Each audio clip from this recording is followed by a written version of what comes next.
Hello and welcome. I'm going to teach you a little bit about what I know about human nature and natural law. They say knowledge is power. I'm going to be your guide on your journey to increased personal power. Let's get started.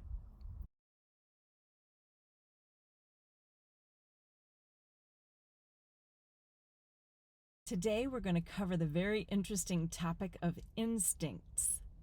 Now, I'm in my Jeep, so once again, please excuse any wind sounds, background noise, shaking of the camera, etc. What is an instinct? Defining your vocabulary terms is extremely important. You want to get them as accurate as possible and not just use a term the way that someone else has defined it if that definition is sloppy. So I'm going to tell you a little story about how you can identify instincts with more accuracy, and then I'll leave the rest for you to kind of determine on your own. Again, you can take my Hollytown Integrated Theory Model Basic 4 training to understand more about human learning and development in great detail. But even if you do, you need to understand that nature and nurture work together in order to basically have their outcome on an individual in terms of learning and development. And most people use the term instinct. They think of it as a biological thing that causes us to behave in a certain way. Us or animals, right? Because animals can have quote-unquote instincts as well. But what is it really, and how does an instinct work? I have a little story for you, and this story I used to tell in my college courses when I was teaching college psychology, because I think it's really important for people to see where we go wrong sometimes in order for us to do better in the future. So when I was living in Florida, I had a bunch of people out there that were, interested in maybe helping the sea turtles. One of my friends actually said to me, "Do you want to go and throw these sea turtles that had just hatched back into the water?" And at the time, I didn't know why people were doing this. I was like, what is this about? I really don't suppose I want to go spend my evening throwing sea turtles in the water. What's going on? So fast forward to many years later, I was back in California, and I was watching a documentary, and it was called, I think, City Lights. Don't quote me on the name, but if you look it up, basically it was about how city lights are impacting, humans and animals and our behaviors and our health. One of the things they covered was, you guessed it, sea turtles. What they said in this documentary, roughly speaking, you can watch the documentary for accuracy. It's been a long time since I've watched it. But from memory, and with as much accuracy as I can muster from memory, basically what they said was these sea turtles were being impacted by lights off in the distance. And so basically what was happening, as far as they could tell, was the sea turtles were supposed to be drawn to water. Now, think about that. They're drawn to water. That's their instinct, to be drawn to water. That was inaccurate. So this is why they were having problems with sea turtles. They weren't actually drawn to water. They were drawn to light. And the light that was reflecting on the water from the moon, for example, was being impacted by city lights. So what was happening to these poor little sea turtles was essentially that the lights off in the distance were impacting their ability to find the water. So the way that they had developed, evolutionarily speaking, was to be drawn to that light as it reflected off the water. And when there was interference to that from the city lights off in the distance, some of the sea turtles got confused and ended up going towards the city lights instead of the, for example, moonlight reflecting off of the water, and they would die because they needed the water. Think about that. That's pretty big. So what was happening is people were wondering why these turtles' instincts to go to water were failing them.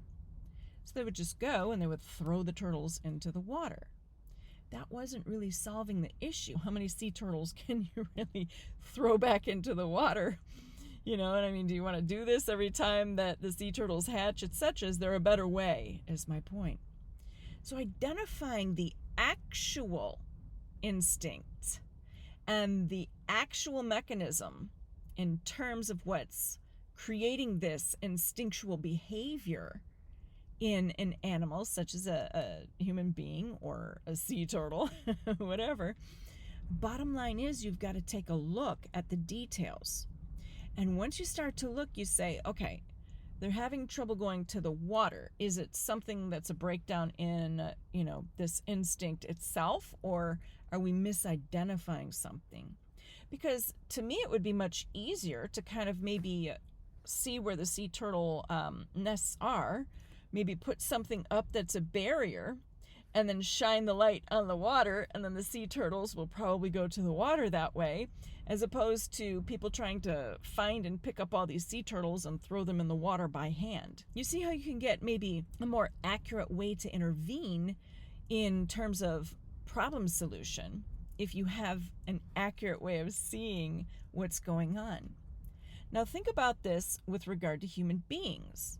Say, for example, people say, okay, well, we have an instinct to reproduce. But how is that instinct actually playing out in individuals? You see, what I've discovered over the years is that sexual attraction is actually learned. How much of it is learned versus how much of it is just instinctual? Think about the sea turtles. When you're taking a look at something and you're saying, okay, what is it that is actually causing a behavior to develop in an animal such as a human being? And I know some people will say, oh, we're not animals. We are animals. In an animal such as a human being, you have to say, how much is nature involved?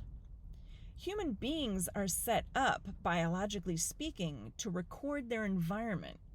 What they learn in their environment becomes part of their biology through their basic mechanisms that are designed for us to record what we're learning and then basically use that information later on.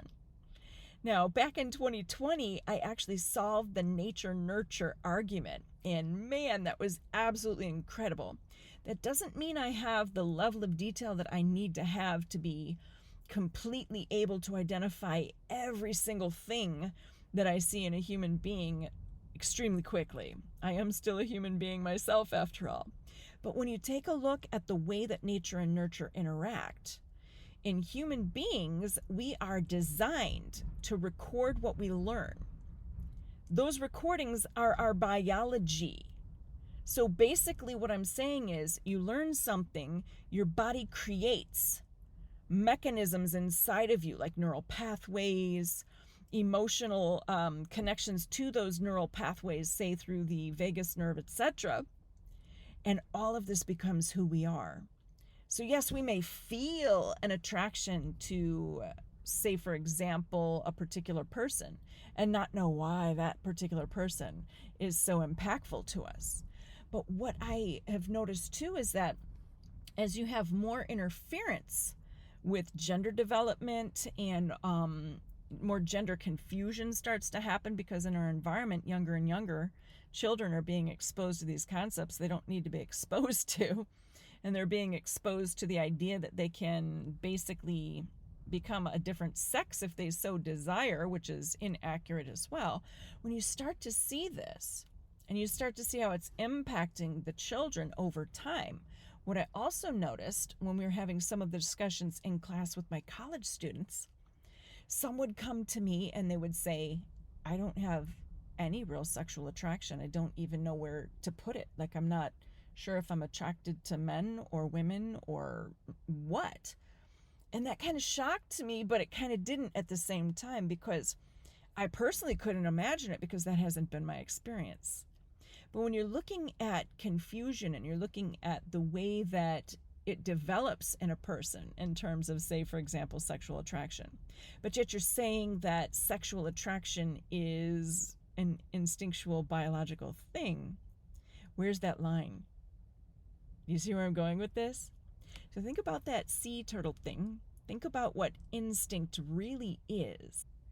And think about how you can better identify the real underlying biological mechanisms, how those mechanisms tie to behavior that seems to be quote unquote instinctual, where those lines are and how all of that works. Don't just take someone's word for it that a particular behavior is biological. If you do, you'll find that oftentimes you're incorrect.